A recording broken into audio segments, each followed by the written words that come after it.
Video ini adalah kumpulan soal P3K Teknis Formasi Operator Layanan Operasional yang sudah ada, jadi video ini adalah kisi-kisi soal yang akan keluar pada tes ujian nanti, karena kisi-kisi ini berasal dari Menpan RB. Sebelum lanjut, di-subscribe dan tekan lonceng notifikasi, agar kalian selalu dapat info soal-soal terbaru dari channel ini. Terima kasih. Sekarang kita melangkah ke soal yang pertama. Apa langkah pertama yang harus dilakukan jika seorang pengguna meminta dokumen yang berada dalam arsip tertutup? A. Menolak permintaan pengguna karena dokumen tidak dapat diakses. B. Memeriksa daftar akses untuk memastikan izin pengguna. C. Memberikan dokumen langsung kepada pengguna. D. Mengarahkan pengguna untuk mencari dokumen sendiri. E. Melaporkan permintaan kepada atasan. Silahkan memilih jawaban yang sesuai.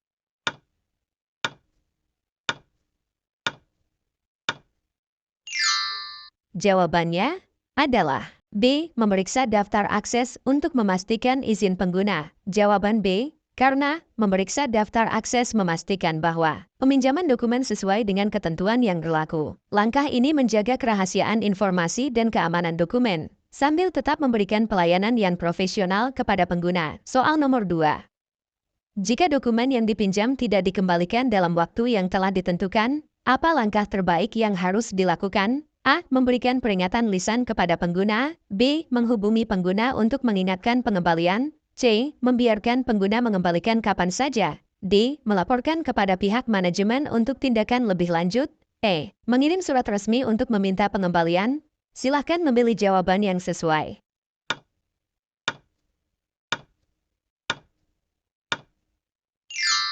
Jawabannya adalah B. Menghubungi pengguna untuk mengingatkan pengembalian. Jawaban B. Karena menghubungi pengguna secara langsung adalah pendekatan yang cepat dan efektif untuk menyelesaikan masalah pengembalian dokumen. Hal ini juga menunjukkan sikap proaktif dan profesional dalam mengelola layanan operasional. Soal berikutnya. Petugas pemeliharaan menemukan bahwa panel kontrol utama sistem listrik gedung mengalami panas berlebih. Apa yang harus dilakukan untuk mencegah risiko kerusakan atau kebakaran? A. Mematikan sistem listrik untuk mendinginkan panel kontrol. B. Melaporkan masalah kepada supervisor dan menunggu keputusan. C. Mengurangi beban kerja sistem listrik untuk sementara. D. Menghubungi teknisi listrik untuk segera memeriksa panel kontrol. E. Memasang kipas tambahan untuk membantu pendinginan panel.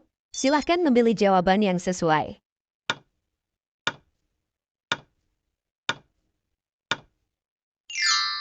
Jawabannya adalah D. Menghubungi teknisi listrik untuk segera memeriksa panel kontrol. Jawaban D. Karena panas berlebih pada panel kontrol listrik adalah indikasi masalah serius yang dapat menyebabkan kerusakan atau kebakaran. Menghubungi teknisi listrik untuk memeriksa dan memperbaiki panel adalah langkah terbaik untuk memastikan keamanan dan kelancaran operasional. Soal berikutnya. Mengapa penting untuk melakukan perawatan rutin terhadap sarana dan prasarana? A. Untuk meningkatkan nilai jual aset. B. Untuk memperpanjang umur pakai aset. C. Untuk memenuhi persyaratan keamanan. D. Untuk mengurangi biaya operasional. E. Semua jawaban benar. Silahkan memilih jawaban yang sesuai.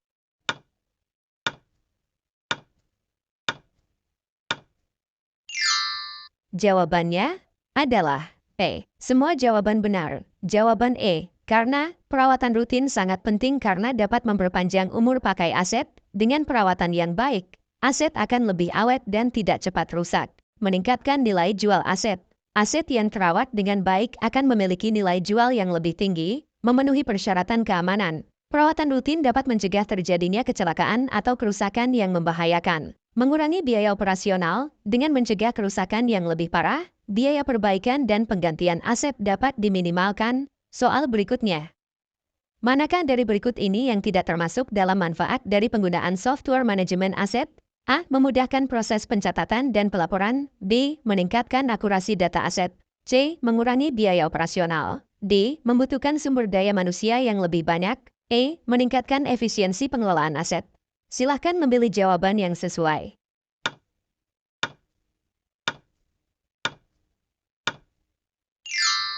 Jawabannya adalah D. Membutuhkan sumber daya manusia yang lebih banyak. Jawaban D. Karena Penggunaan software manajemen aset justru dapat mengotomatisasi banyak proses sehingga mengurangi kebutuhan akan sumber daya manusia. Software manajemen aset dapat membantu dalam proses pencatatan, pelaporan, dan analisis data aset secara efisien. Soal berikutnya, apa yang dimaksud dengan depresiasi aset dan bagaimana pengaruhnya terhadap pencatatan pada lembar buku kendali? A. Penurunan nilai aset karena kerusakan fisik. B. Peningkatan nilai aset seiring waktu. C. Penurunan nilai aset secara bertahap akibat penggunaan, waktu, atau faktor lain. D. Perubahan harga pasar aset. E. Biaya perawatan aset. Silahkan memilih jawaban yang sesuai.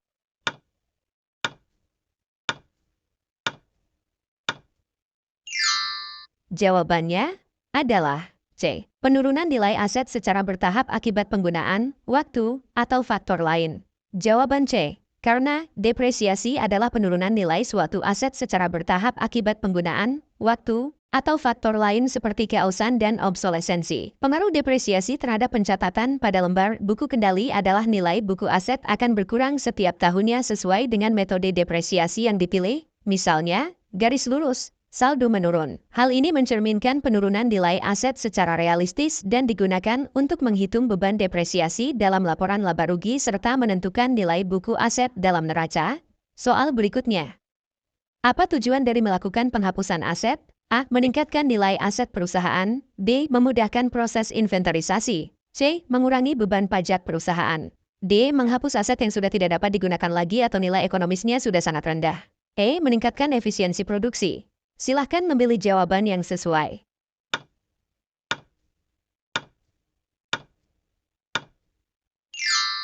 Jawabannya adalah D. Menghapus aset yang sudah tidak dapat digunakan lagi atau nilai ekonomisnya sudah sangat rendah.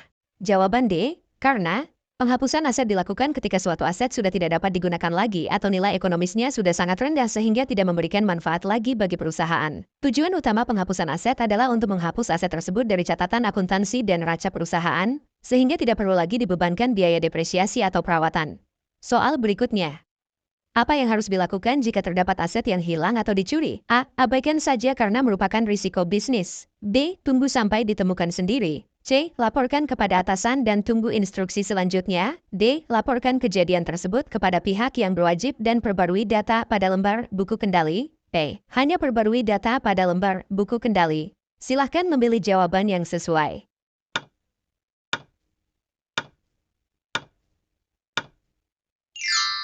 Jawabannya adalah D. Laporkan kejadian tersebut kepada pihak yang berwajib dan perbarui data pada lembar buku kendali.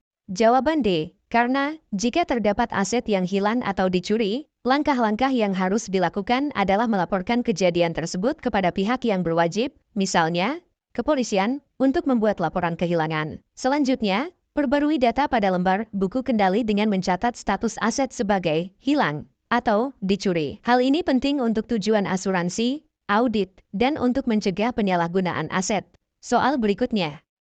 Tujuan utama melakukan pengecekan fisik terhadap barang yang diterima adalah untuk A. Memastikan barang telah dibayar lunas. B. Memeriksa kualitas kemasan barang. C. Membandingkan dengan daftar barang yang dipesan. D. Mengetahui asal-usul barang. E. Semua jawaban benar.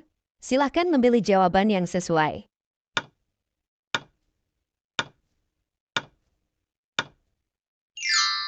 Jawabannya adalah C. Membandingkan dengan daftar barang yang dipesan. Jawaban C. Karena pengecekan fisik bertujuan untuk memastikan bahwa barang yang diterima sesuai dengan daftar barang yang telah dipesan, baik dari segi jenis, jumlah, maupun kondisi. Soal berikutnya. Dokumen apa yang menjadi bukti bahwa barang telah diterima dengan lengkap dan dalam kondisi baik? A. Surat pesanan. B. Berita acara serah terima. C. Faktur. D. Surat jalan. E. Semua jawaban benar. Silahkan memilih jawaban yang sesuai.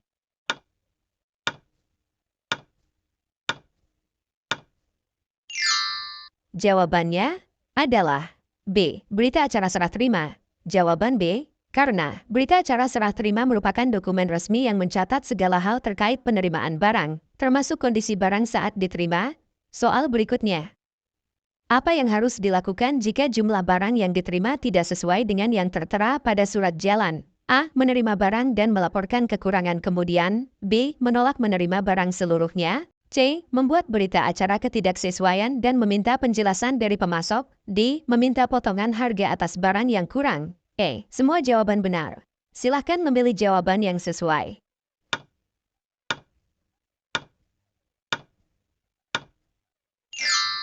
Jawabannya adalah C. Membuat berita acara ketidaksesuaian dan meminta penjelasan dari pemasok.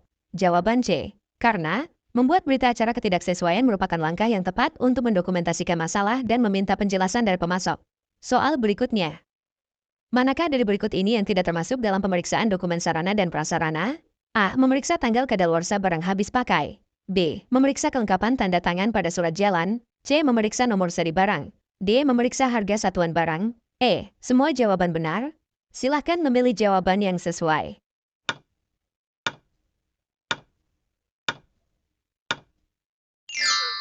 Jawabannya adalah D. Memeriksa harga satuan barang. Jawaban D. Karena harga satuan barang sudah tercantum pada faktur dan tidak perlu diperiksa kembali pada saat penerimaan barang. Soal berikutnya. Apa yang dimaksud dengan dekalibrasi di dalam konteks pemeriksaan sarana dan prasarana? A. Proses membersihkan alat dan peralatan. B. Proses pengecekan fungsi alat dan peralatan. C. Proses penyesuaian alat ukur agar memberikan hasil yang akurat. D. Proses pengemasan ulang barang yang rusak. E. Semua jawaban benar. Silahkan memilih jawaban yang sesuai.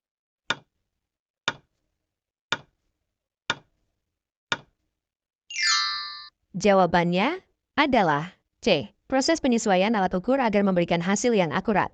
Jawaban C. Karena kalibrasi adalah proses penyesuaian alat ukur agar memberikan hasil pengukuran yang akurat. Kalibrasi penting dilakukan untuk memastikan bahwa data yang dihasilkan oleh alat tersebut dapat diandalkan. Soal berikutnya. Dokumen apa yang harus diperiksa ketika menerima sarana dan prasarana? A. Surat permintaan barang. B. Faktur atau nota pembelian. C. Surat pengantar pengiriman. D. Surat perjanjian pembelian. E. Semua jawaban benar. Silahkan memilih jawaban yang sesuai.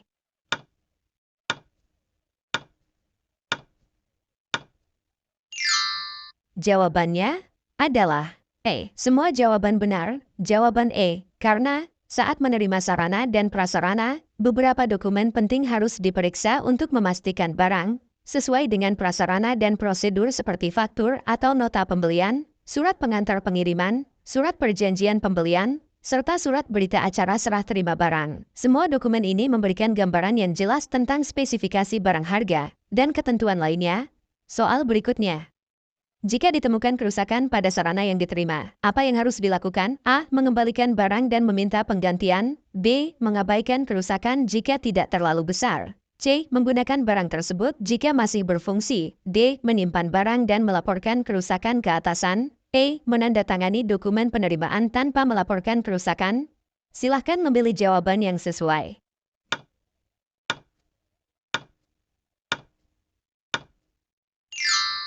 Jawabannya adalah A. Mengembalikan barang dan meminta penggantian. Jawaban A. Karena jika barang yang diterima rusak, langkah yang tepat adalah mengembalikan barang kepada pemasok atau pihak yang bertanggung jawab dan meminta penggantian.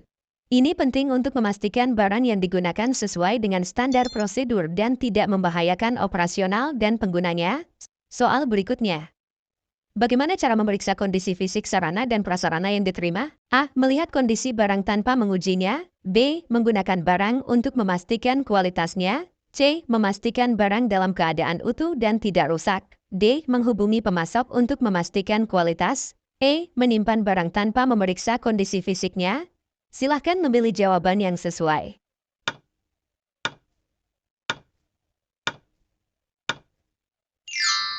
Jawabannya adalah C. Memastikan barang dalam keadaan utuh dan tidak rusak. Jawaban C. Karena pemeriksaan kondisi fisik barang yang diterima adalah langkah yang sangat penting untuk memastikan bahwa barang tidak rusak atau tidak cacat. Barang harus diperiksa dengan teliti mencakup bagian luar dan fungsinya. Jika ada kerusakan itu harus dicatat dan dilaporkan segera. Soal berikutnya. Apa yang perlu dicocokkan dalam dokumen penerimaan barang? A. Nomor seri barang dan jumlah barang. B. Tanggal pengiriman dan tanda tangan kurir. C. Kesesuaian barang dengan anggaran yang disetujui. D. Hanya jumlah barang yang diterima. E. Semua jawaban benar. Silahkan memilih jawaban yang sesuai.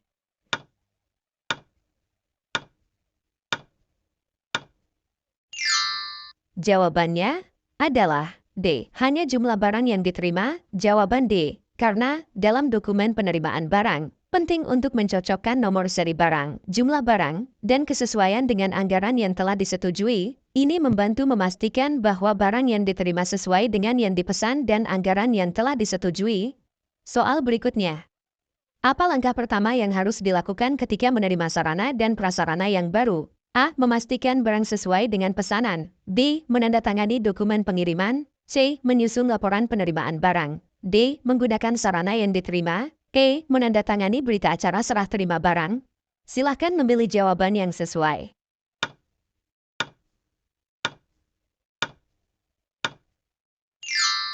Jawabannya adalah A. Memastikan barang sesuai dengan pesanan. Jawaban A. Karena langkah pertama yang harus dilakukan saat menerima barang adalah memastikan kesesuaian barang dengan pesanan yang tercantum dalam dokumen. Ini penting karena memastikan bahwa barang yang diterima sesuai dengan yang diharapkan dan dapat digunakan sesuai dengan kebutuhan.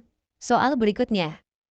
Bagaimana cara memastikan barang yang diterima sesuai dengan spesifikasi yang dipesan? A. Membandingkan barang dengan gambar atau spesifikasi dokumen pesanan. B. Menggunakan barang untuk memeriksa spesifikasinya. C. Mengandalkan deskripsi barang pada dokumen. D. Memastikan harga barang dan membandingkannya dengan anggaran. P. Semua jawaban benar. Silahkan memilih jawaban yang sesuai.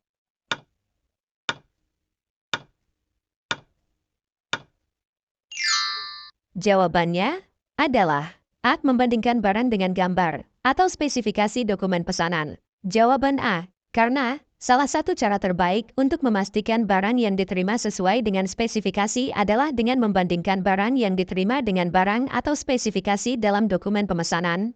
Soal berikutnya.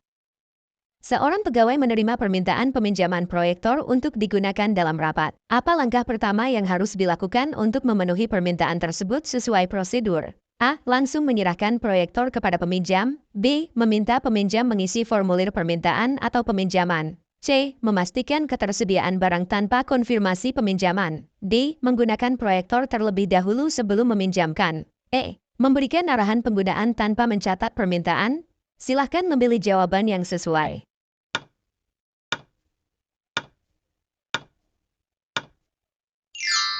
Jawabannya adalah B. Meminta peminjam mengisi formulir permintaan atau peminjaman. Jawaban B. Karena langkah pertama dalam memenuhi permintaan peminjaman sarana atau prasarana adalah memastikan bahwa peminjam mengisi formulir permintaan atau peminjaman terlebih dahulu. Hal ini penting untuk mencatat data peminjam, tujuan peminjaman, dan jangka waktu peminjaman, sehingga prosedur administrasi terlaksana dengan baik. Langkah ini memastikan dokumentasi yang akurat dan membantu menghindari potensi kehilangan atau penyalahgunaan sarana yang dipinjam. Soal berikutnya. Prosedur standar peminjaman sarana dan prasarana di tempat kerja bertujuan untuk A. Menghindari penggunaan berulang oleh peminjam yang sama. B. Menyediakan layanan yang fleksibel tanpa aturan. C. Menjamin ketersediaan, keamanan, dan tanggung jawab penggunaan. D. Membatasi akses ke fasilitas kerja secara ketat. E. Mengurangi penggunaan sarana dan prasarana secara keseluruhan. Silahkan memilih jawaban yang sesuai.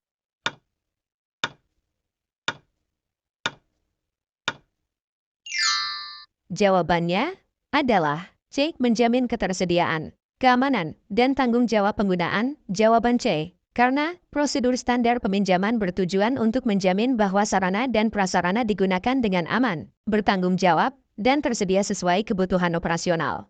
Dokumentasi yang tepat membantu memonitor siapa yang meminjam, kapan, dan untuk keperluan apa, sehingga meminimalkan risiko kerusakan atau kehilangan. Prosedur ini juga mendukung pengelolaan inventaris secara efisien dan memastikan fasilitas digunakan sesuai kebijakan organisasi. Soal berikutnya. Setelah peminjaman sarana dan prasarana selesai, langkah penting yang harus dilakukan oleh petugas layanan adalah A. Langsung mengizinkan peminjam menggunakan barang kembali. B. Memastikan barang yang dipinjam dalam kondisi baik dan lengkap. C. Menyimpan barang tanpa memeriksa kondisinya. D. Menghapus data peminjaman tanpa catatan tambahan. E. Membiarkan peminjam menyimpan barang untuk digunakan di lain waktu. Silahkan memilih jawaban yang sesuai.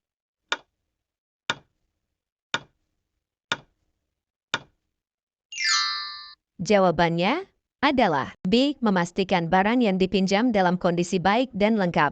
Jawaban B. Karena Setelah peminjaman selesai, petugas layanan wajib memeriksa kondisi dan kelengkapan sarana atau prasarana yang dikembalikan. Hal ini untuk memastikan tidak ada kerusakan atau kehilangan selama masa peminjaman. Pemeriksaan yang teliti juga membantu menjaga kualitas fasilitas agar dapat digunakan oleh peminjam berikutnya. Dokumentasi pengembalian yang jelas memastikan bahwa tanggung jawab peminjam telah selesai. Soal berikutnya. Apa yang harus dilakukan jika barang yang dipinjam rusak ketika dikembalikan? A. Langsung melaporkan kepada atasan atau pihak terkait. B. Meminta peminjam mengganti barang dengan barang serupa. C. Membiarkan peminjam membawa barang kembali tanpa laporan. D. Menyelesaikan masalah tanpa dokumentasi apapun. E. Menghentikan layanan peminjaman barang tersebut secara permanen. Silahkan memilih jawaban yang sesuai.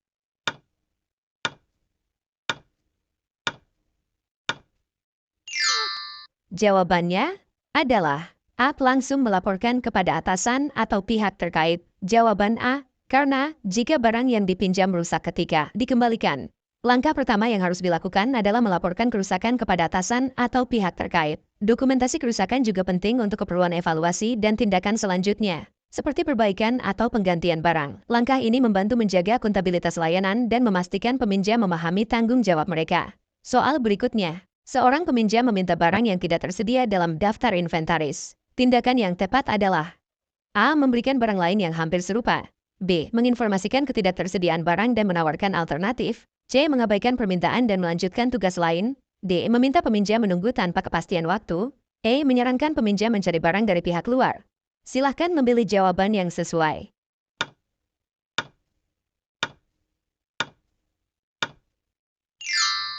Jawabannya adalah B. Menginformasikan ketidaktersediaan barang dan menawarkan alternatif. Jawaban B. Karena jika barang yang diminta tidak tersedia, petugas layanan harus menginformasikan ketidaktersediaan dengan jelas kepada peminjam. Selain itu, menawarkan alternatif barang yang relevan atau menyarankan solusi lain adalah tindakan yang tepat untuk menjaga kepuasan peminjam sekaligus tetap mengikuti prosedur operasional. Komunikasi yang efektif dan transparansi penting dalam situasi ini.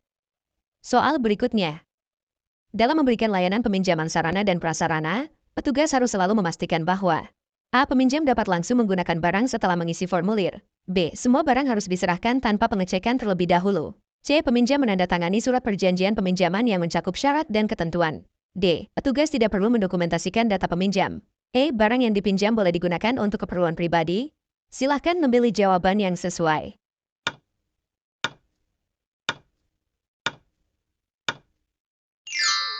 Jawabannya adalah C. Peminjam menandatangani surat perjanjian peminjaman yang mencakup syarat dan ketentuan. Jawaban C. Karena peminjam harus menandatangani surat perjanjian peminjaman yang mencakup syarat dan ketentuan yang berlaku untuk penggunaan barang. Ini penting untuk menghindari penyalahgunaan barang dan memastikan peminjam memahami tanggung jawab mereka selama masa peminjaman. Dengan adanya perjanjian tertulis, dokumentasi yang jelas dapat meminimalkan risiko kerusakan atau kehilangan barang serta menjaga transparansi layanan. Soal berikutnya. Ketika terjadi permintaan peminjaman yang mendesak dan barang yang diminta hanya tersedia dalam jumlah terbatas, langkah yang tepat adalah A. Memenuhi permintaan dengan mengabaikan prosedur yang ada. B. Memberikan prioritas kepada permintaan yang lebih mendesak sesuai urutan. C. Mengatakan kepada peminjam bahwa barang tidak tersedia dan tidak ada alternatif lain. D. Menunda peminjaman sampai barang tersedia. E. Menawarkan barang yang sama meskipun dalam kondisi rusak. Silahkan memilih jawaban yang sesuai.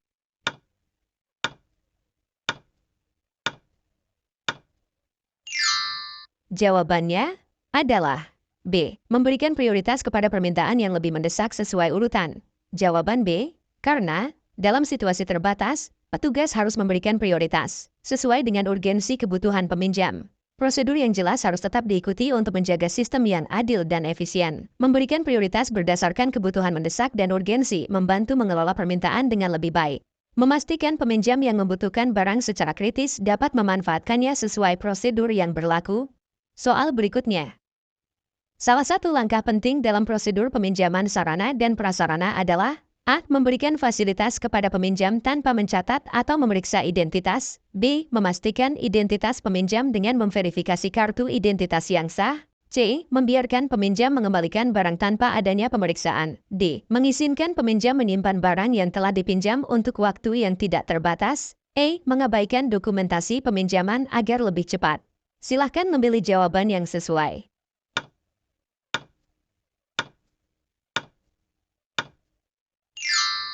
Jawabannya adalah B. Memastikan identitas. Peminjam dengan memverifikasi kartu identitas yang sah. Jawaban B. Karena memverifikasi identitas peminjam dengan memeriksa kartu identitas yang sah adalah langkah penting dalam prosedur peminjaman. Hal ini bertujuan untuk memastikan bahwa barang yang dipinjam hanya diberikan kepada orang yang berwenang dan dapat dipertanggungjawabkan. Verifikasi identitas yang tepat juga membantu mengurangi risiko penyalahgunaan barang yang dipinjam, serta memperlancar proses pengelolaan peminjaman di institusi atau organisasi.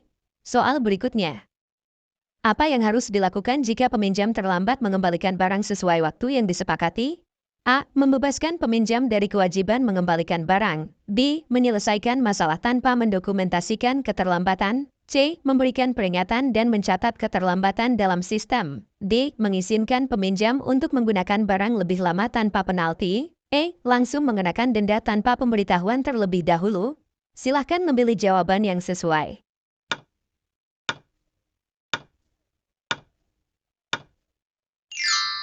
Jawabannya adalah C. Memberikan peringatan dan mencatat keterlambatan dalam sistem. Jawaban C. Karena jika peminjam terlambat mengembalikan barang, langkah yang tepat adalah memberikan peringatan dan mendokumentasikan keterlambatan tersebut dalam sistem. Hal ini penting untuk menjaga ketertiban dan transparansi dalam proses peminjaman. Pemberian peringatan memungkinkan peminjam memahami konsekuensi dari keterlambatan, sekaligus membantu petugas mengelola sarana dan prasarana dengan lebih baik.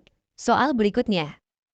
Jika sarana atau prasarana yang dipinjam mengalami kerusakan kecil saat digunakan, tindakan pertama yang harus dilakukan adalah A. Meminta peminjam untuk segera mengganti barang dengan yang baru. B. Membiarkan kerusakan tidak dilaporkan dan melanjutkan peminjaman. C. Memperbaiki kerusakan tanpa melaporkannya. D. Melaporkan kerusakan kepada pihak terkait untuk mendapatkan keputusan. E. Mengabaikan kerusakan kecil jika barang masih bisa digunakan. Silahkan memilih jawaban yang sesuai.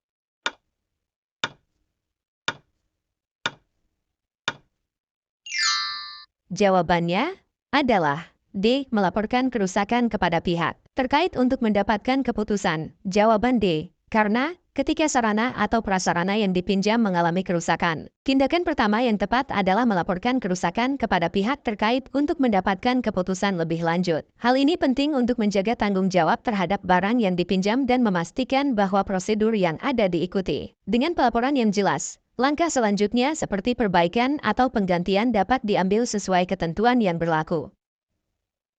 Soal berikutnya. Jika seorang operator memperkirakan setiap tugas membutuhkan waktu 15 menit, berapa tugas yang dapat diselesaikan dalam waktu kerja 7 jam? A. 20, B. 24, C. 28, D. 30, E. 35. Silahkan memilih jawaban yang sesuai.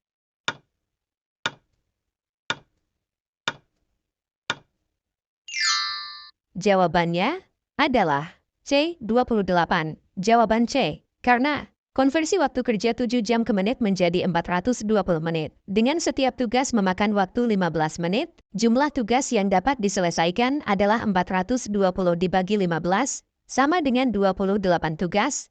Soal berikutnya. Seorang operator mencatat waktu pemakaian fasilitas sebagai berikut, 2 jam untuk kegiatan A, 3 jam untuk kegiatan B, dan 1,5 jam untuk kegiatan C. Berapa persentase waktu yang digunakan untuk kegiatan B? A. 30%, B. 40%, C. 50%, D. 60%, E. 70%. Silahkan memilih jawaban yang sesuai.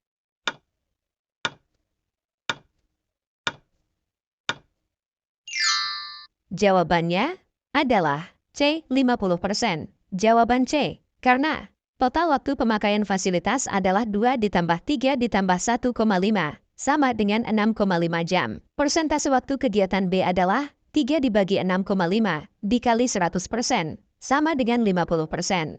Soal berikutnya.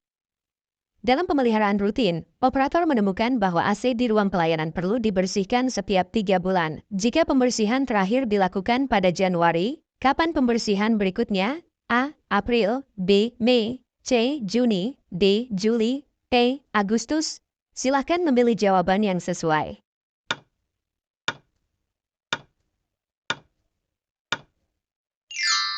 Jawabannya adalah A. April. Jawaban A. Karena jika pembersihan dilakukan setiap 3 bulan, Maka setelah Januari, pembersihan berikutnya adalah April, karena selisih waktu antara Januari dan April adalah 3 bulan. Soal berikutnya.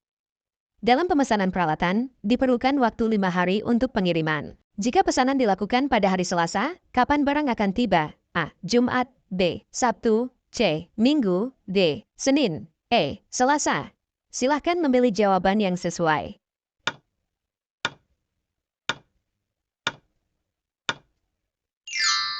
Jawabannya adalah D. Senin. Jawaban D, karena pesanan memakan waktu 5 hari. Jika dimulai pada Selasa, hari berikutnya adalah Rabu, Kamis, Jumat, Sabtu, dan barang akan tiba pada hari Senin. Soal berikutnya. Seorang operator harus menyusun laporan akhir yang memerlukan waktu 45 menit untuk setiap laporan. Jika ia bekerja 6 jam sehari, berapa banyak laporan yang dapat diselesaikan dalam satu hari? A. 6, B. 7, C. 8, D. 9, E. 10. Silahkan memilih jawaban yang sesuai.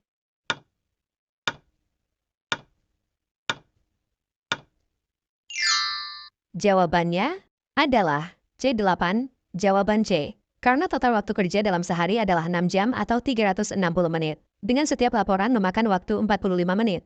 Jumlah laporan yang dapat diselesaikan adalah 360 dibagi 45, sama dengan 8 laporan. Soal berikutnya. Dalam laporan mingguan, seorang operator mencatat jumlah tiket layanan yang selesai diproses setiap hari. Senin, 20, Selasa, 25, Rabu, 30, Kamis, 35, Jumat, 40. Berapa rata-rata tiket layanan yang diproses per hari?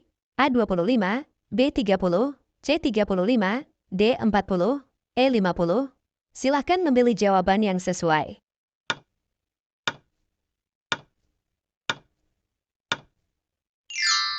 Jawabannya adalah B. 30, jawaban B. Karena rata-rata dihitung dengan menjumlahkan seluruh tiket yang diproses dan membaginya dengan jumlah hari. 20 tambah 25 tambah 30 tambah 35 tambah 40 dibagi 5 sama dengan 150. Dibagi 5 sama dengan 30 tiket per hari. Soal berikutnya.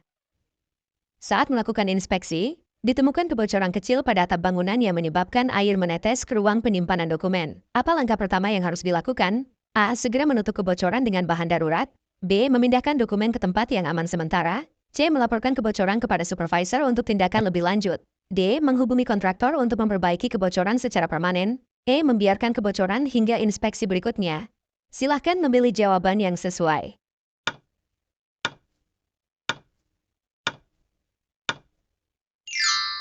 Jawabannya adalah B. Memindahkan dokumen ke tempat yang aman sementara. Jawaban B. Karena kebocoran yang dapat merusak dokumen harus segera ditangani dengan memindahkan dokumen ke tempat yang aman. Setelah itu, tindakan lain, seperti menutup kebocoran atau melaporkan kepada supervisor, dapat dilakukan untuk memastikan kerusakan tidak meluas. Soal berikutnya. Sebuah genset cadangan tidak dapat menyala selama pemadaman listrik, meskipun telah dilakukan perawatan berkala. Apa yang sebaiknya dilakukan petugas? A. Memeriksa bahan bakar dan sistem starter genset. B. Menunggu hingga listrik kembali menyala sebelum memperbaiki genset. C. Mengganti genset dengan unit baru sesegera mungkin. D. Menghubungi teknisi genset untuk melakukan pemeriksaan menyeluruh. E. Melaporkan kejadian kepada supervisor tanpa mengambil tindakan. Silahkan memilih jawaban yang sesuai.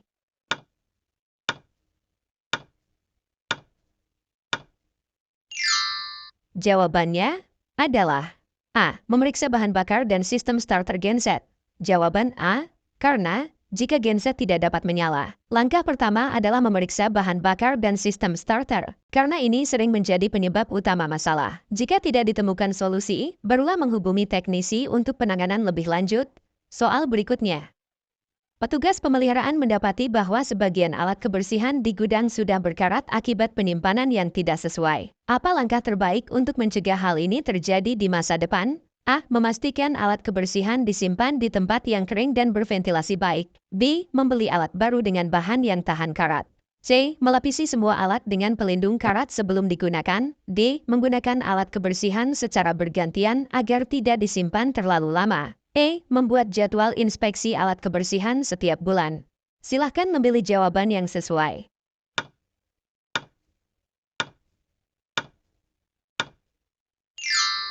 Jawabannya adalah A. Memastikan alat kebersihan disimpan di tempat yang kering dan berventilasi baik. Jawaban A. Karena karat pada alat kebersihan biasanya disebabkan oleh kelembapan. Oleh karena itu, memastikan penyimpanan di tempat yang kering dan berventilasi baik adalah solusi terbaik untuk mencegah karat di masa depan. Soal berikutnya. Dalam inspeksi bulanan, ditemukan bahwa sistem pengunci pintu gudang sering macet, menyebabkan akses terganggu. Apa langkah pertama yang sebaiknya dilakukan? A. Mengganti sistem pengunci dengan yang baru. B. Membersihkan dan melumasi mekanisme pengunci pintu. C. Membiarkan kondisi hingga inspeksi berikutnya. D. Melaporkan masalah kepada supervisor untuk keputusan lebih lanjut. E. Membatasi akses ke gudang hingga sistem pengunci diperbaiki. Silahkan memilih jawaban yang sesuai.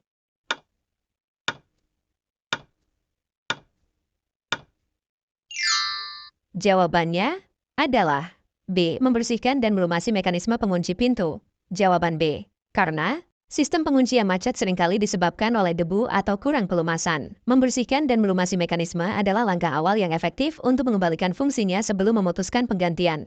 Soal berikutnya.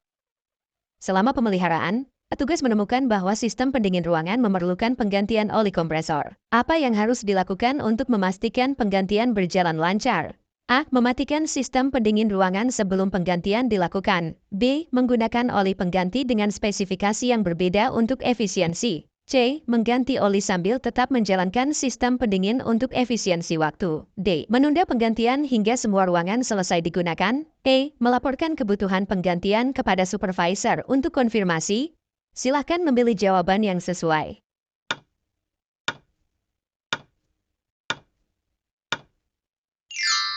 Jawabannya adalah A. Mematikan sistem pendingin ruangan sebelum penggantian dilakukan. Jawaban A. Karena penggantian oli kompresor harus dilakukan saat sistem pendingin dalam keadaan mati untuk mencegah kerusakan atau kebocoran. Selain itu, oli pengganti harus sesuai spesifikasi pabrikan untuk menjaga kinerja optimal. Soal berikutnya. Sebuah sistem alarm kebakaran tidak aktif saat diuji selama pemeliharaan berkala. Apa langkah pertama yang harus diambil? A. Segera mengganti sistem alarm dengan unit baru. B. Memeriksa baterai dan koneksi listrik sistem alarm. C. Menunggu hingga inspeksi berikutnya untuk tindakan perbaikan. D. Melaporkan kejadian kepada supervisor untuk tindakan lebih lanjut. E. Mengabaikan masalah karena jarang terjadi kebakaran. Silahkan memilih jawaban yang sesuai.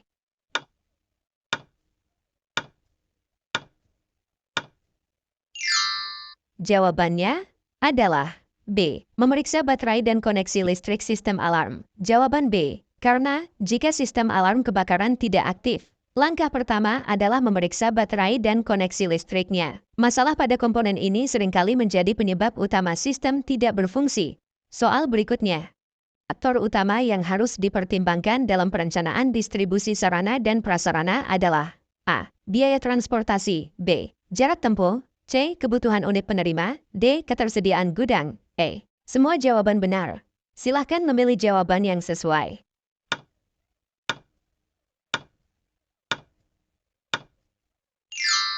Jawabannya adalah E. Semua jawaban benar. Jawaban E. Karena perencanaan distribusi yang efektif harus mempertimbangkan semua faktor yang disebutkan, karena masing-masing memiliki peran penting dalam memastikan sarana dan prasarana sampai ke unit penerima tepat waktu dan dalam kondisi baik. Biaya transportasi akan mempengaruhi anggaran, jarak tempuh akan menentukan waktu pengiriman, kebutuhan unit penerima akan menentukan jenis dan jumlah barang yang akan dikirim, dan ketersediaan gudang akan memastikan penyimpanan yang aman.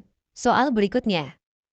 Dokumen penting yang harus disertakan dalam pengiriman sarana dan prasarana ke unit terkait adalah A. Surat izin mengemudi. B. Kartu identitas diri. C. Surat jalan. D. Nota pembelian. E. Kontrak kerja.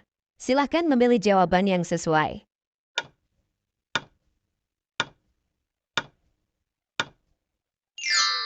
Jawabannya adalah C. Surat jalan. Jawaban C. Karena surat jalan merupakan dokumen resmi yang berisi rincian barang yang dikirim, tujuan pengiriman, dan informasi penting lainnya. Dokumen ini berfungsi sebagai bukti pengiriman dan juga sebagai dasar untuk melakukan pelacakan jika terjadi kendala dalam pengiriman.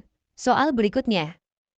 Tujuan utama dari pencatatan distribusi sarana dan prasarana adalah A. Memenuhi persyaratan administrasi. B. Mengontrol persediaan barang. C. Mengetahui biaya pengiriman. D. Memudahkan pelaporan. E. Semua jawaban benar.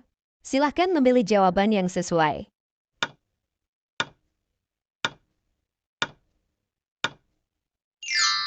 Jawabannya adalah E. Semua jawaban benar. Jawaban E, karena pencatatan distribusi memiliki beberapa tujuan penting, yaitu memenuhi persyaratan administrasi, mengontrol persediaan barang, mengetahui biaya pengiriman, dan memudahkan pelaporan. Soal berikutnya. Salah satu kendala yang sering dihadapi dalam proses distribusi sarana dan prasarana adalah kerusakan barang selama pengiriman. Untuk meminimalisir risiko kerusakan, tindakan preventif yang paling tepat adalah A. Memilih moda transportasi yang paling murah. B. Mengemas barang dengan sembarangan. C. Menggunakan bahan pengemas yang berkualitas. D. Mengirim barang dalam jumlah yang banyak. E. Menunda pengiriman jika cuaca buruk. Silahkan memilih jawaban yang sesuai.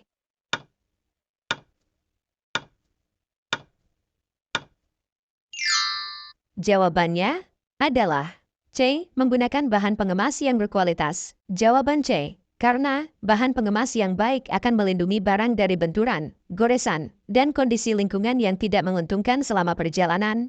Soal berikutnya. Untuk memastikan barang yang didistribusikan sampai ke tujuan dengan tepat waktu, langkah yang perlu dilakukan adalah A. Melakukan pengecekan barang secara acak. B. Meminta tanda terima dari penerima barang. C. Menggunakan sistem pelacakan pengiriman. D. Menyimpan semua dokumen pengiriman. E. Semua jawaban benar. Silahkan memilih jawaban yang sesuai.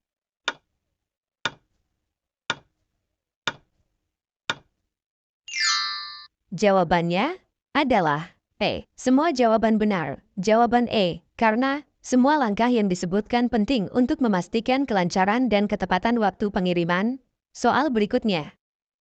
Salah satu faktor yang dapat mempengaruhi biaya distribusi adalah A. Kualitas barang yang didistribusikan. B. Jarak tempuh pengiriman. C. Jumlah pegawai di gudang. D. Jenis kemasan yang digunakan. E. Semua jawaban benar.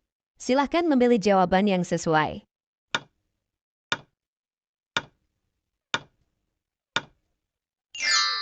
Jawabannya adalah B. Jarak tempuh pengiriman. Jawaban B. Karena semakin jauh jarak tempuh pengiriman, maka semakin besar biaya yang harus dikeluarkan. Baik itu biaya transportasi, bahan bakar, maupun biaya lainnya yang terkait dengan jarak tempuh. Soal berikutnya. Untuk meningkatkan efisiensi proses distribusi, langkah yang dapat dilakukan adalah A. Meningkatkan jumlah kendaraan pengiriman. B. Mengurangi frekuensi pengiriman. C. Mengoptimalkan rute pengiriman. D. Menambah jumlah gudang penyimpanan. E. Semua jawaban benar. Silahkan memilih jawaban yang sesuai.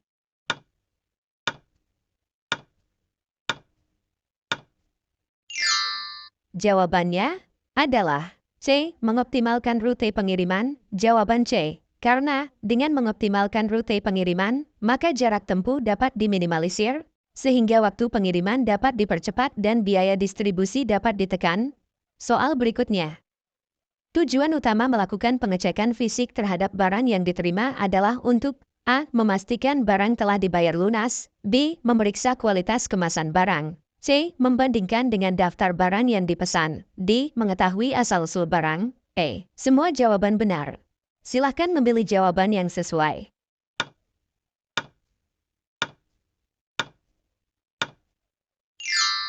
Jawabannya adalah C. Membandingkan dengan daftar barang yang dipesan. Jawaban C. Karena pengecekan fisik bertujuan untuk memastikan bahwa barang yang diterima sesuai dengan daftar barang yang telah dipesan, baik dari segi jenis, jumlah, maupun kondisi. Selain itu, untuk memastikan kelengkapan dokumen pendukung seperti surat jalan, faktur, dan garansi. Soal berikutnya. Dokumen apa yang menjadi bukti bahwa barang telah diterima dengan lengkap dan dalam kondisi baik? A. Surat pesanan. B. Berita acara serah terima. C. Faktur. D. Surat jalan. E. Semua jawaban benar. Silakan memilih jawaban yang sesuai.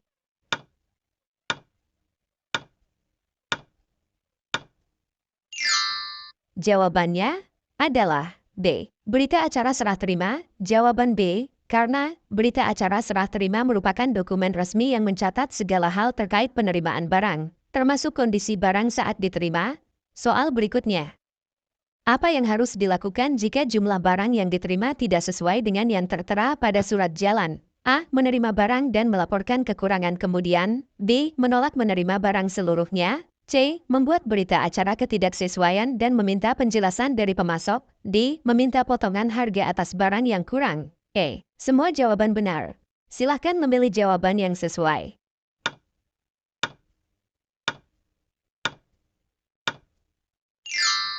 Jawabannya adalah C. Membuat berita acara ketidaksesuaian dan meminta penjelasan dari pemasok. Jawaban C. Karena membuat berita acara ketidaksesuaian merupakan langkah yang tepat untuk mendokumentasikan masalah dan meminta penjelasan dari pemasok. Soal berikutnya. Manakah dari berikut ini yang tidak termasuk dalam pemeriksaan dokumen sarana dan prasarana?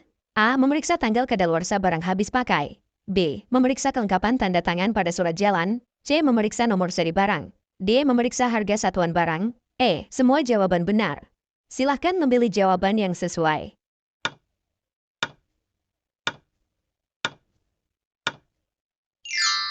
Jawabannya adalah D. Memeriksa harga satuan barang.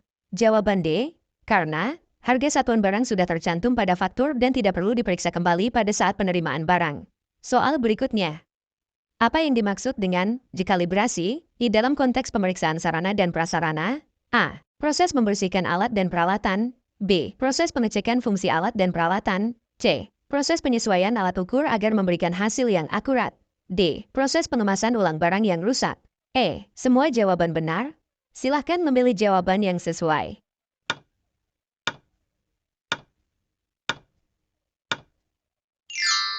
Jawabannya adalah C. Proses penyesuaian alat ukur agar memberikan hasil yang akurat.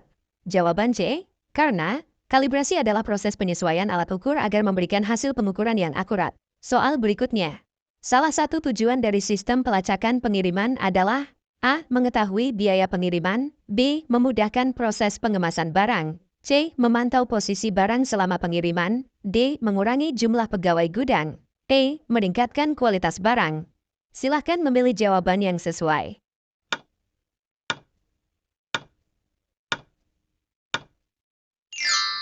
Jawabannya adalah C. Memantau posisi barang selama pengiriman. Jawaban C. Karena sistem pelacakan memungkinkan kita untuk mengetahui di mana posisi barang saat itu, sehingga dapat dilakukan tindakan yang diperlukan jika terjadi kendala dalam pengiriman. Soal berikutnya. Tujuan utama dari melakukan inventarisasi sarana dan prasarana secara berkala adalah A. Mengetahui jumlah pegawai yang dibutuhkan. B. Mempermudah proses pengadaan barang baru. C. Mendapatkan data yang akurat tentang aset yang dimiliki. D. Meningkatkan efisiensi produksi. E. Menentukan harga jual aset. Silahkan memilih jawaban yang sesuai.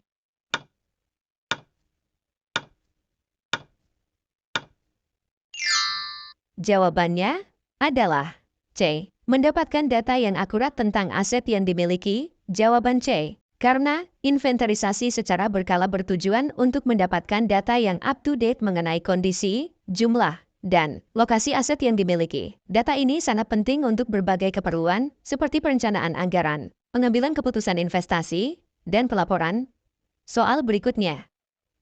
Apa yang harus dilakukan jika jumlah barang yang diterima tidak sesuai dengan yang tertera pada surat jalan? A. Menerima barang dan melaporkan kekurangan kemudian. B. Menolak menerima barang seluruhnya. C. Membuat berita acara ketidaksesuaian dan meminta penjelasan dari pemasok. D. Meminta potongan harga atas barang yang kurang. E. Semua jawaban benar.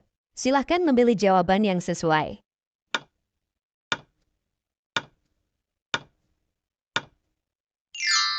Jawabannya adalah C. Membuat berita acara ketidaksesuaian dan meminta penjelasan dari pemasok. Jawaban C. Karena membuat berita acara ketidaksesuaian merupakan langkah yang tepat untuk mendokumentasikan masalah dan meminta penjelasan dari pemasok. Soal berikutnya. Salah satu langkah penting dalam proses inventarisasi adalah A. Membandingkan harga pasar aset. B. Melakukan perbaikan aset yang rusak. C. Membuat laporan keuangan. D. Melabeling setiap aset dengan kode unik. E. Menjual aset yang sudah tidak terpakai. Silahkan memilih jawaban yang sesuai.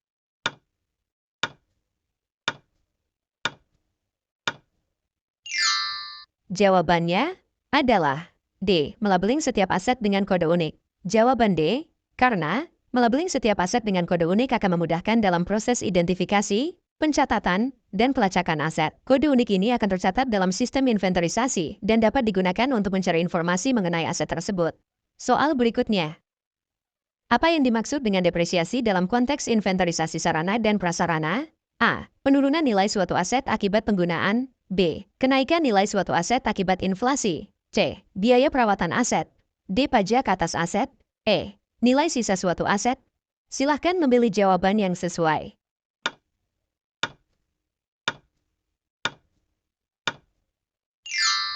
Jawabannya adalah A. Penurunan nilai suatu aset akibat penggunaan. Jawaban A. Karena depresiasi adalah penurunan nilai suatu aset secara bertahap akibat penggunaan, waktu, atau faktor lain seperti keausan. Depresiasi perlu diperhitungkan dalam laporan keuangan dan perencanaan penggantian aset. Soal berikutnya. Manakah dari berikut ini yang tidak termasuk dalam metode inventarisasi?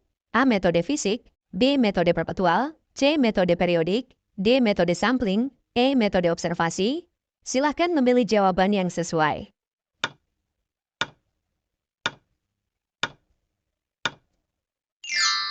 Jawabannya adalah E. Metode observasi. Jawaban E. Karena metode observasi lebih sering digunakan dalam penelitian kualitatif, bukan untuk inventarisasi aset. Metode fisik, perpetual, periodik, dan sampling adalah metode yang umum digunakan dalam inventarisasi. Soal berikutnya. Salah satu manfaat dari menggunakan sistem inventarisasi berbasis komputer adalah A. Mengurangi kebutuhan penyimpanan dokumen fisik. B. Mempercepat proses pencatatan dan pelaporan. C. Meningkatkan akurasi data. D. Memudahkan pencarian informasi. E. Semua jawaban benar. Silahkan memilih jawaban yang sesuai.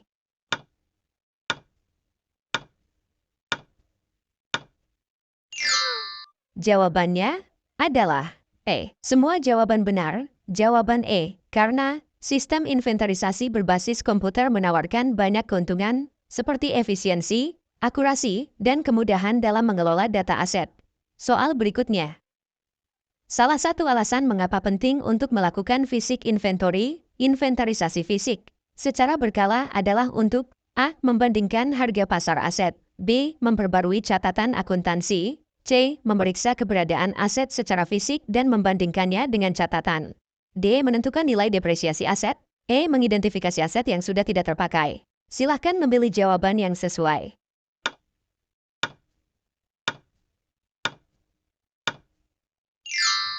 Jawabannya adalah C. Memeriksa keberadaan aset secara fisik dan membandingkannya dengan catatan. Jawaban C. Karena fisik inventory dilakukan untuk memastikan bahwa aset yang tercatat dalam sistem inventaris benar-benar ada secara fisik dan dalam kondisi yang sesuai dengan catatan. Hal ini penting untuk mencegah terjadinya penyimpangan data dan kehilangan aset. Soal berikutnya.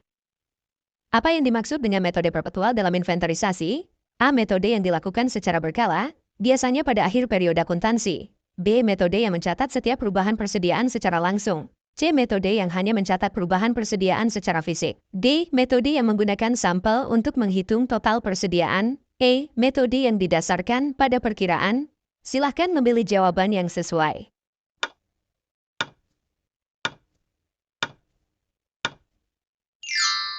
Jawabannya adalah B. Metode yang mencatat setiap perubahan persediaan secara langsung. Jawaban B. Karena metode perpetual adalah metode pencatatan persediaan yang dilakukan secara terus-menerus setiap kali terjadi perubahan, baik itu penerimaan barang baru maupun pengeluaran barang. Soal berikutnya. Faktor apa saja yang perlu diperhatikan dalam menentukan metode inventarisasi yang tepat? A. Jenis aset yang dimiliki. B. Ukuran perusahaan. C. Frekuensi transaksi. D. Semua jawaban benar. E. Hanya A dan B benar. Silahkan memilih jawaban yang sesuai.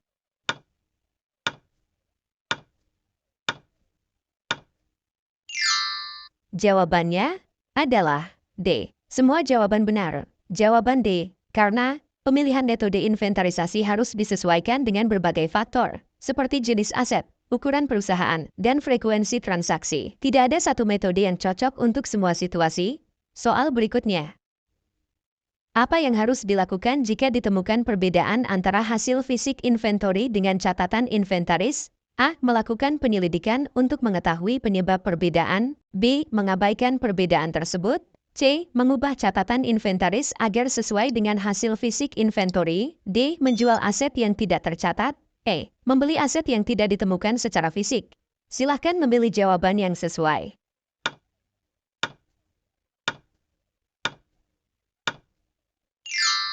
Jawabannya adalah A. Melakukan penyelidikan untuk mengetahui penyebab perbedaan. Jawaban A. Karena jika ditemukan perbedaan, perlu dilakukan penyelidikan untuk mengetahui penyebabnya. Apakah ada kesalahan pencatatan, kehilangan aset, atau faktor lainnya? Setelah penyebab diketahui, baru dapat diambil tindakan yang sesuai. Soal berikutnya. Mengapa penting untuk menjaga akurasi data inventaris? A. Untuk memudahkan proses pengambilan keputusan. B. Untuk memenuhi persyaratan hukum dan akuntansi. C. Untuk mencegah terjadinya penyalahgunaan aset. D. Semua jawaban benar. E. Hanya A dan B benar. Silahkan memilih jawaban yang sesuai.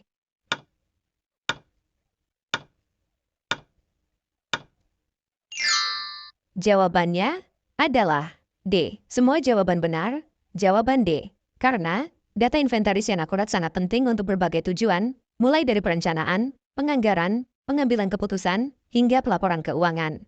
Soal berikutnya. Tujuan utama melakukan pengecekan fisik terhadap barang yang diterima adalah untuk A. Memastikan barang telah dibayar lunas. B. Memeriksa kualitas kemasan barang. C. Membandingkan dengan daftar barang yang dipesan. D. Mengetahui asal-usul barang. E. Semua jawaban benar. Silahkan memilih jawaban yang sesuai.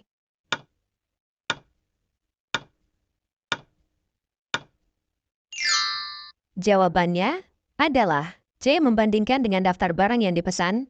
Jawaban C. Karena pengecekan fisik bertujuan untuk memastikan bahwa barang yang diterima sesuai dengan daftar barang yang telah dipesan, baik dari segi jenis, jumlah, maupun kondisi. Soal berikutnya. Manakah dari berikut ini yang tidak termasuk dalam dokumen yang harus diperiksa saat menerima sarana dan prasarana baru? A. Surat jalan. B. Kartu tanda penduduk. KTP. Pemasok. C. Faktur. D. Surat garansi. E. Semua jawaban benar. Silahkan memilih jawaban yang sesuai.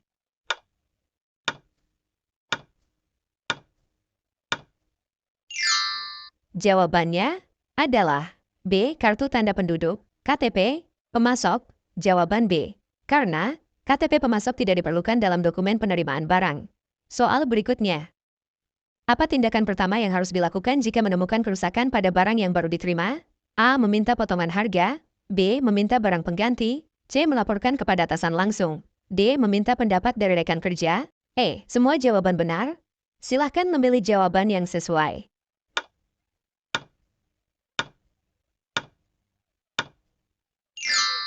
Jawabannya adalah C. Melaporkan kepada atasan langsung. Jawaban C. Karena melaporkan kepada atasan langsung adalah langkah pertama yang tepat untuk mengambil tindakan lebih lanjut. Soal berikutnya. Apa tujuan dari melakukan inventarisasi barang secara berkala? A. Mengetahui jumlah barang yang hilang. B. Memastikan ketersediaan barang. C. Memperbarui data barang. D. Semua jawaban benar. Silahkan memilih jawaban yang sesuai.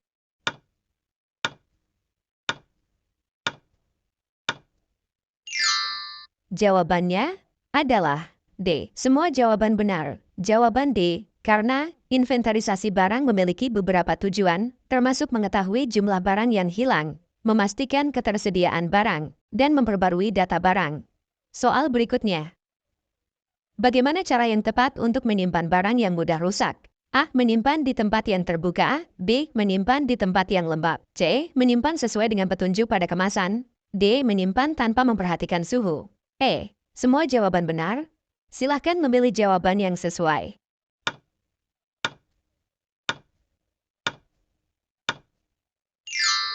Jawabannya adalah C. Menyimpan sesuai dengan petunjuk pada kemasan. Jawaban C. Karena menyimpan barang sesuai dengan petunjuk pada kemasan akan membantu menjaga kualitas barang. Soal berikutnya. Bagaimana cara yang tepat untuk menyimpan dokumen penting di kantor? A. Menyimpan di dalam laci meja secara sembarangan. B. Menyimpan di dalam lemari arsip yang terkunci. C. Menyimpan di atas meja kerja. D. Menyimpan di dalam tas pribadi. E. Semua jawaban benar. Silahkan memilih jawaban yang sesuai.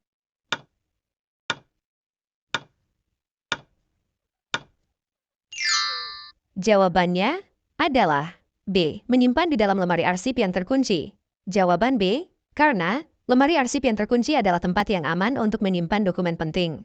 Soal berikutnya. Tujuan utama dari pencatatan dokumen sarana dan prasarana pada lembar buku kendali adalah A. Memudahkan proses pengadaan barang baru. B. Memenuhi persyaratan audit internal. C. Mempermudah pencarian data saat dibutuhkan. D. Mencatat nilai aset perusahaan. Semua jawaban benar. Silahkan memilih jawaban yang sesuai.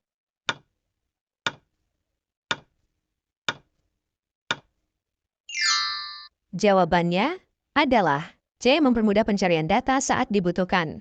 Jawaban C. Karena mempermudah pencarian data saat dibutuhkan. Pencatatan yang terstruktur pada lembar buku kendali memungkinkan kita dengan cepat menemukan informasi terkait suatu aset, seperti tanggal pembelian, kondisi terakhir, lokasi penyimpanan, dan lain-lain. Hal ini sangat penting untuk berbagai keperluan, seperti inventarisasi, perawatan, dan penghapusan aset.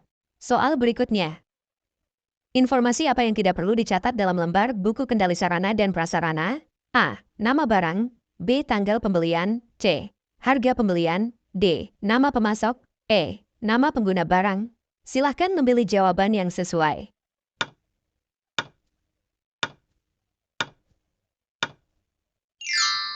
Jawabannya adalah E. Nama pengguna barang. Jawaban E. Karena nama pengguna barang. Meskipun mengetahui siapa yang menggunakan suatu aset dapat berguna dalam beberapa kasus, informasi ini umumnya tidak perlu dicatat secara rutin dalam lembar buku kendali. Informasi yang lebih penting adalah identitas aset itu sendiri, seperti nama barang, nomor seri, dan spesifikasi teknis.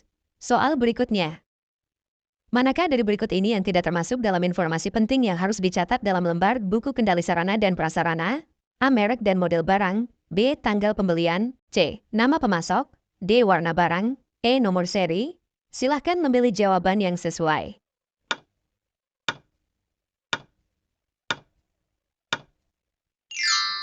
Jawabannya adalah D. Warna barang. Jawaban D. Karena, meskipun warna bisa menjadi ciri khas suatu barang, informasi ini tidak terlalu krusial untuk keperluan identifikasi, perawatan, atau pelaporan aset secara umum. Informasi seperti merek, model, nomor seri, dan tanggal pembelian jauh lebih penting untuk melacak dan mengelola aset secara efektif. Soal berikutnya. Apa tujuan utama dari melakukan inventarisasi aset secara berkala? A. Mengetahui jumlah karyawan yang ada. B. Memenuhi persyaratan pajak. C. Membandingkan harga pasar aset. D. Memastikan keakuratan data aset pada lembar buku kendali. E. Mengetahui tingkat penggunaan aset. Silahkan memilih jawaban yang sesuai.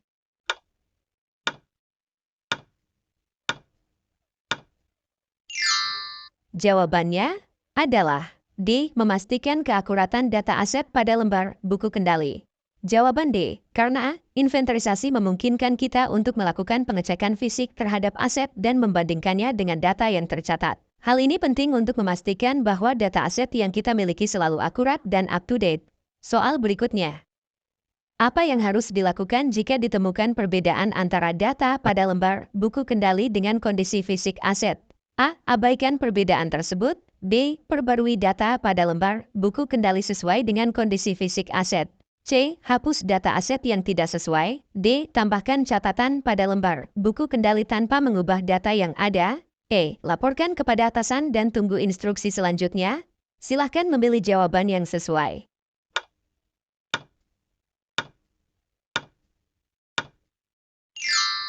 Jawabannya adalah B. Perbarui data pada lembar buku kendali sesuai dengan kondisi fisik aset. Jawaban B. Karena jika ditemukan perbedaan antara data pada lembar buku kendali dengan kondisi fisik aset, langkah yang tepat adalah D. Perbarui data pada lembar buku kendali sesuai dengan kondisi fisik aset. Tujuan dari pencatatan aset adalah untuk merefleksikan kondisi yang sebenarnya. Dengan memperbarui data, kita dapat memastikan bahwa informasi yang kita miliki selalu akurat dan dapat diandalkan. Soal berikutnya. Apa yang harus dilakukan setelah memeriksa sarana dan prasarana yang diterima? A. Menggunakan barang untuk kegiatan operasional. B. Menyimpan barang dan menunda pemeriksaan dokumen. C. Melaporkan hasil pemeriksaan kepada pihak terkait. D. Menandatangani dokumen penerimaan tanpa melaporkan hasil pemeriksaan. E. Menghentikan penggunaan sarana dan prasarana. Silahkan memilih jawaban yang sesuai.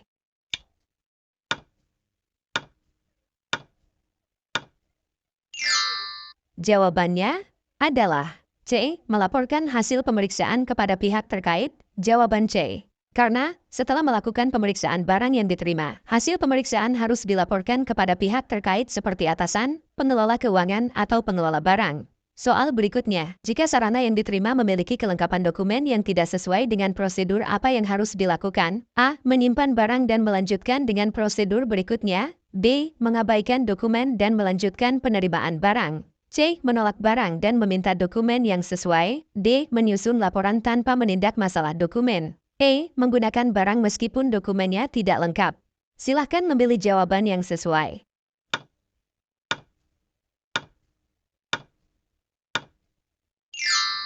Jawabannya adalah C. Menolak barang dan meminta dokumen yang sesuai. Jawaban C. Karena yang paling tepat jika dokumen yang diterima tidak sesuai dengan prosedur adalah menolak barang tersebut dan meminta dokumen yang sesuai dengan kesepakatan awal atau sesuai dengan prosedur yang ada.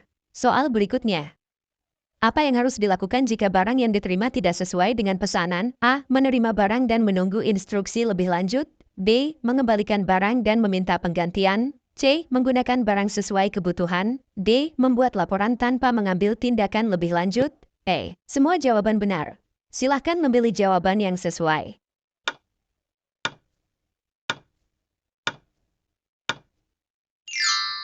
Jawabannya adalah D. Mengembalikan barang dan meminta penggantian.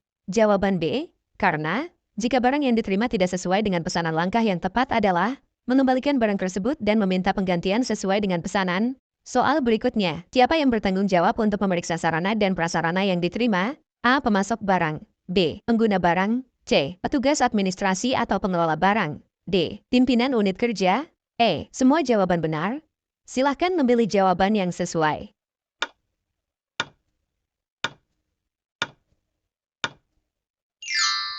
Jawabannya adalah C. Petugas administrasi atau pengelola barang. Jawaban C. Karena yang tanggung jawab untuk memeriksa sarana dan prasarana yang diterima biasanya petugas administrasi atau pengelola barang di unit kerja tersebut. Dan mereka harus memastikan bahwa barang yang diterima sesuai prosedur yang tertulis dalam dokumen serta kondisi barang yang baik. Soal berikutnya. Seorang operator diberi tugas memproses dokumen layanan operasional sebanyak 240 dokumen dalam waktu 8 jam kerja. Berapa banyak dokumen yang harus diproses setiap jam agar seluruh dokumen selesai tepat waktu? A. 20, B. 25, C. 30, D. 35, E. 40. Silahkan memilih jawaban yang sesuai.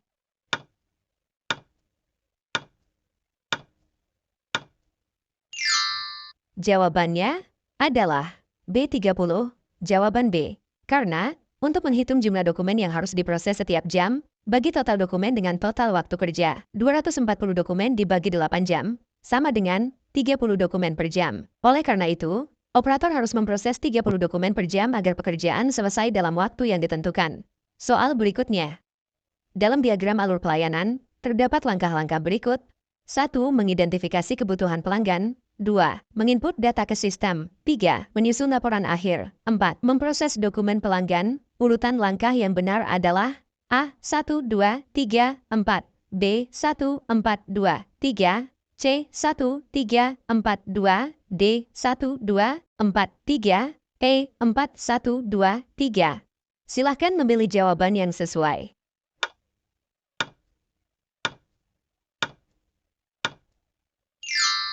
Jawabannya adalah D. 1, 2, 4, 3. Jawaban D. Karena dalam pelayanan operasional, langkah pertama adalah mengidentifikasi kebutuhan pelanggan. Setelah itu, data pelanggan diinput ke sistem. Selanjutnya, dokumen diproses berdasarkan data yang diinput. Terakhir, laporan akhir disusun. Urutan ini memastikan pelayanan berjalan sistematis dan efisien. Soal berikutnya. Seorang operator layanan harus mengatur jadwal penggunaan ruang rapat dengan alokasi waktu, jam 8 sampai jam 10, untuk rapat A, jam 10 sampai jam 12 untuk rapat B, dan jam 1 sampai jam 3 untuk rapat C. Jika rapat B selesai 30 menit lebih awal, berapa total waktu yang tersisa sebelum rapat C dimulai? A. 30 menit, B. 1 jam, C. 1 jam 30 menit, D. 2 jam, T. 2 jam 30 menit. Silahkan memilih jawaban yang sesuai.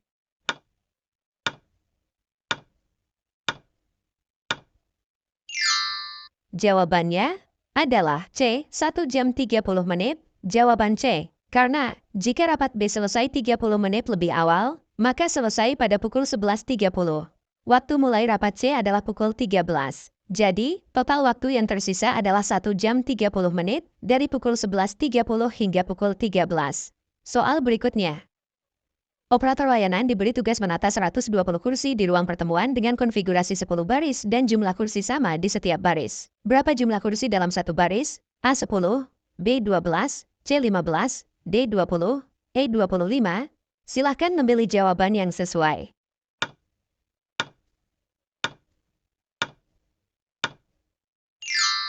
Jawabannya adalah B12, jawaban B.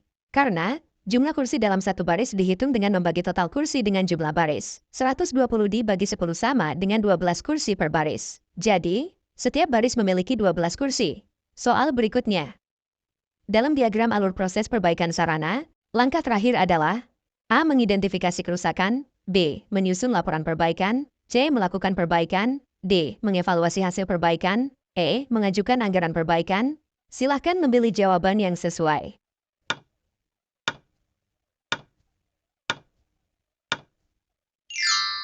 Jawabannya adalah D. Mengevaluasi hasil perbaikan. Jawaban D. Karena proses perbaikan sarana umumnya diakhiri dengan evaluasi hasil perbaikan untuk memastikan perbaikan telah berhasil dan memenuhi standar. Ini adalah langkah terakhir setelah seluruh proses teknis selesai.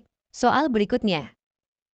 Petugas pemeliharaan mendapati bahwa papan nama ruangan di gedung mulai memudar, sehingga sulit dibaca. Apa langkah yang harus dilakukan untuk memperbaiki kondisi ini? A. Membuat papan nama baru untuk menggantikan yang lama. B. Membersihkan papan nama dengan bahan pembersih khusus. C. Mengganti tinta atau cat pada papan nama lama. D. Membiarkan kondisi papan nama hingga ada anggaran penggantian. E. Melaporkan kondisi papan nama kepada supervisor untuk keputusan lebih lanjut. Silahkan memilih jawaban yang sesuai.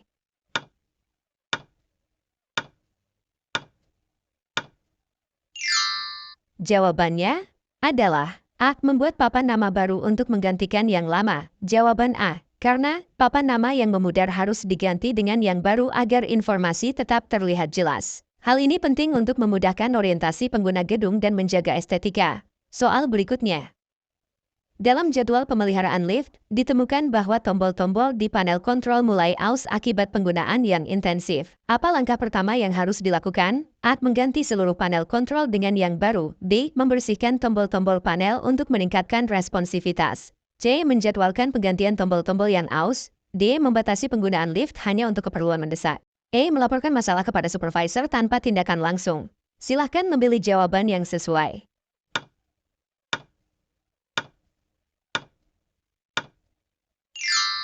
Jawabannya adalah C. Menjadwalkan penggantian tombol-tombol yang aus. Jawaban C. Karena tombol-tombol panel lift yang aus harus dijadwalkan untuk penggantian guna memastikan keamanan dan kenyamanan pengguna. Tindakan ini mencegah kerusakan lebih lanjut pada sistem kontrol lift.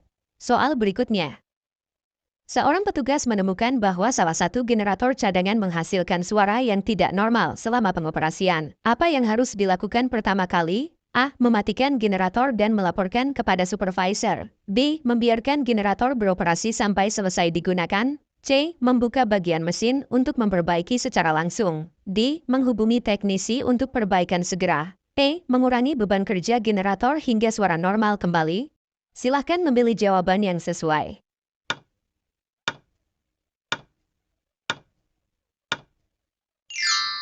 Jawabannya adalah A. Mematikan generator dan melaporkan kepada supervisor. Jawaban A. Karena suara yang tidak normal pada generator dapat menandakan kerusakan serius. Mematikan generator adalah langkah yang tepat untuk mencegah kerusakan lebih lanjut. Selanjutnya, supervisor dapat memutuskan langkah perbaikan yang diperlukan.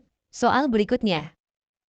Dalam laporan inspeksi, ditemukan bahwa lantai di salah satu area gedung sering licin karena kelembapan. Apa tindakan yang harus diambil untuk mengatasi masalah ini? A. Membersihkan lantai secara berkala dan memasang tanda peringatan. B. Mengganti material lantai dengan bahan yang tidak licin. C. Memasang pengering udara untuk mengurangi kelembapan. D. Membatasi akses ke area tersebut selama jam sibuk. E. Melaporkan masalah kepada supervisor untuk tindakan lebih lanjut. Silahkan memilih jawaban yang sesuai.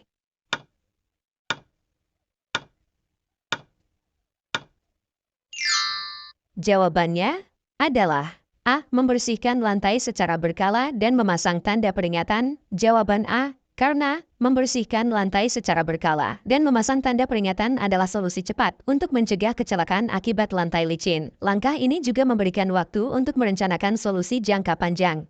Soal berikutnya. Dalam pemeliharaan bulanan, ditemukan bahwa salah satu kamera pengawas atau CCTV tidak merekam gambar dengan jelas. Apa langkah terbaik untuk mengatasi masalah ini? A. Mengganti kamera dengan unit baru. B. Membersihkan lensa kamera dan memeriksa koneksi kabel. C. Memindahkan kamera ke lokasi lain yang lebih penting. D. Membiarkan kamera tetap digunakan meskipun kualitas rekaman menurun. E. Melaporkan masalah kepada teknisi untuk perbaikan. Silakan memilih jawaban yang sesuai.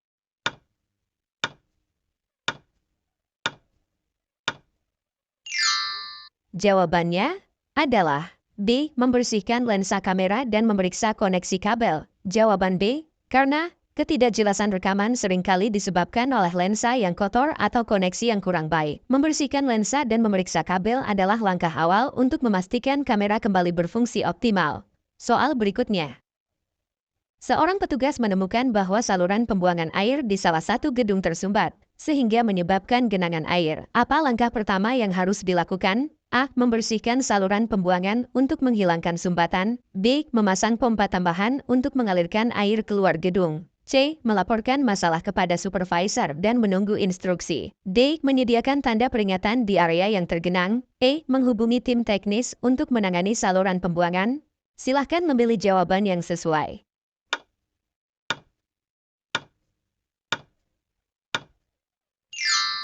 Jawabannya adalah A. Membersihkan saluran pembuangan untuk menghilangkan sumbatan. Jawaban A. Karena saluran pembuangan yang tersumbat dapat menyebabkan genangan air yang mengganggu. Langkah pertama adalah membersihkan saluran untuk memastikan aliran air kembali normal. Jika masalah berlanjut, teknisi dapat dilibatkan untuk penanganan lebih lanjut. Soal berikutnya. Petugas pemeliharaan menemukan bahwa panel kontrol utama sistem listrik gedung mengalami panas berlebih. Apa yang harus dilakukan untuk mencegah risiko kerusakan atau kebakaran? A. Mematikan sistem listrik untuk mendinginkan panel kontrol. B. Melaporkan masalah kepada supervisor dan menunggu keputusan. C. Mengurangi beban kerja sistem listrik untuk sementara. D. Menghubungi teknisi listrik untuk segera memeriksa panel kontrol. E. Memasang kipas tambahan untuk membantu pendinginan panel. Silahkan memilih jawaban yang sesuai.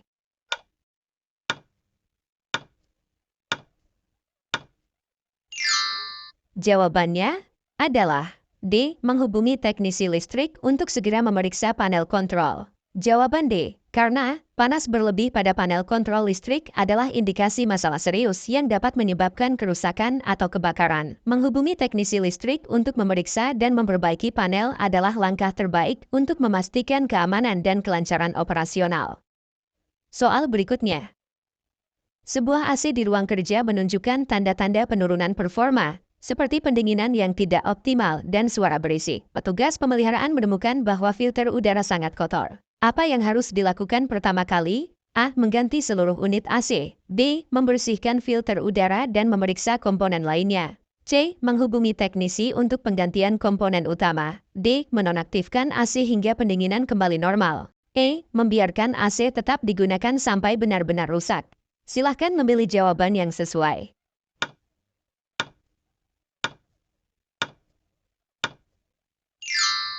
Jawabannya adalah B. Membersihkan filter udara dan memeriksa komponen lainnya. Jawaban B. Karena penurunan performa AC seringkali disebabkan oleh filter udara yang kotor.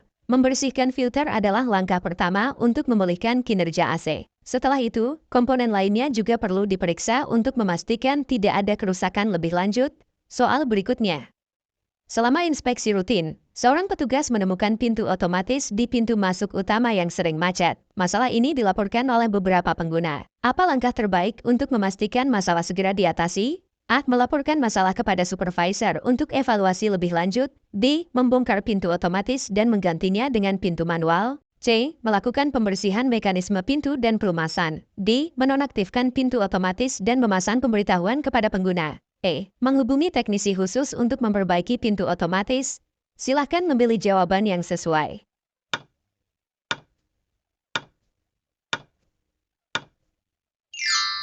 Jawabannya adalah E. Menghubungi teknisi khusus untuk memperbaiki pintu otomatis. Jawaban E.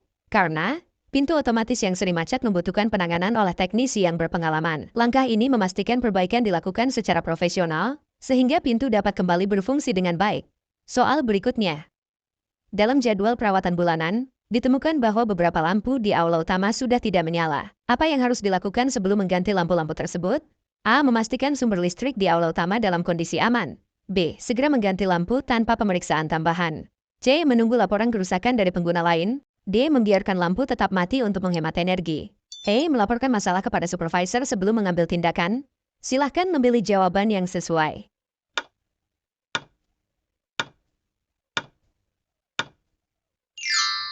Jawabannya adalah A. Memastikan sumber listrik di aula utama dalam kondisi aman. Jawaban A.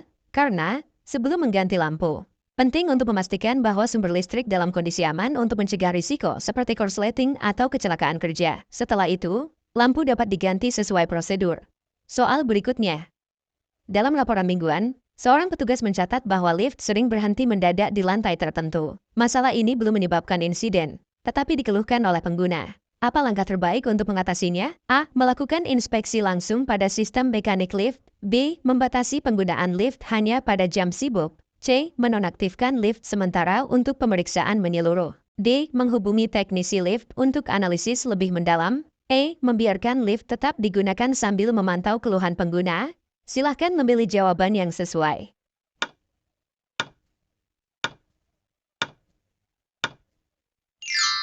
Jawabannya adalah D. Menghubungi teknisi lift untuk analisis lebih mendalam. Jawaban D.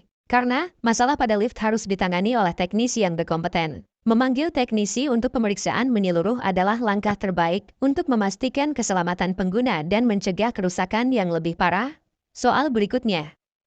Sebuah ruangan server memiliki sistem pendingin yang harus terus berfungsi untuk menjaga suhu optimal. Selama pemeriksaan, ditemukan bahwa suhu ruangan naik beberapa derajat. Apa yang harus dilakukan pertama kali? A. Memeriksa sistem pendingin untuk mendeteksi gangguan. B. Memasang kipas tambahan untuk membantu sirkulasi udara. C. Melaporkan masalah kepada supervisor dan menunggu instruksi. D. Mematikan beberapa server untuk mengurangi panas. E. Menghubungi teknisi untuk mengganti sistem pendingin.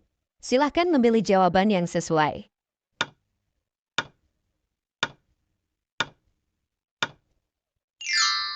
Jawabannya adalah A. Memeriksa sistem pendingin untuk mendeteksi gangguan.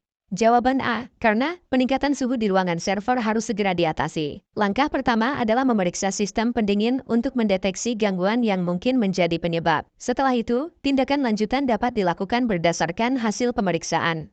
Sebelum lanjut membahas soal selanjutnya, silahkan subscribe dan di-share. Kita lanjut di part selanjutnya. Terima kasih.